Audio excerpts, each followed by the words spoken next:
弟兄姊妹平安，每日靈修，神嘅話係我每日需要嘅力量。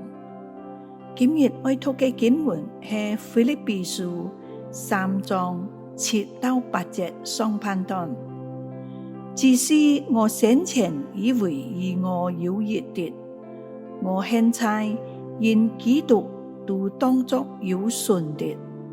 不但如此，我也將萬事當作有損的，因我以認識我主基督耶穌為至寶。小故事就講到，有兩位珠寶商在沙漠當中嘅離間相遇，互相就比起來，哪下嘅珠寶比較大，哪下嘅比較貴。一切在旁邊親親看見這條嘅另外一位珠寶商就講開一則自家嘅故事。佢講有一擺，那條嘅商隊在沙漠遇到大風暴，看唔到天，看唔到日，我一隻人就迷路去。幾日過去，發現自家請喺在一趟大坑歷轉，一啲方向感都冇，揾隻人又餓又渴，我就減下駱駝背上嘅每一隻包包，一擺又一擺嘅翻開來尋，希望尋到啲可以食或者可以飲嘅東西。忽然間就摸到一隻細細隻嘅胎仔，係一切都冇發現嘅。當時好興奮，兩隻手準緊嘅擘開一隻胎仔，心想可以有食物咯。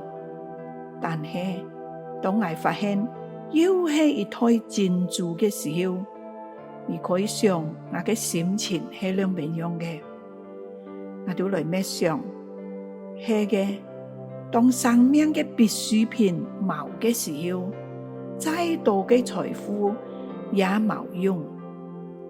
再一次嘅思想，生命當中嘅優先次序，除咗錢財之外，哪啲係前面嘅順位呢？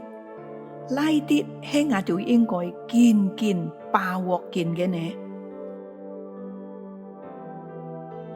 我就一齊來禱告，親愛嘅天父上帝，我哋為佢更加好嘅生活，老享受一生勞碌奔波，卻發現我哋所擁有嘅唔能夠俾我哋滿足，老完全嘅包裝。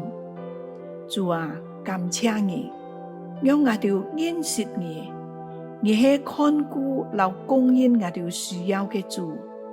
我哋依靠你，就冇缺乏，也唔輸狂，因為在你嘅裏面有屬天嘅平安，有滿足嘅喜樂。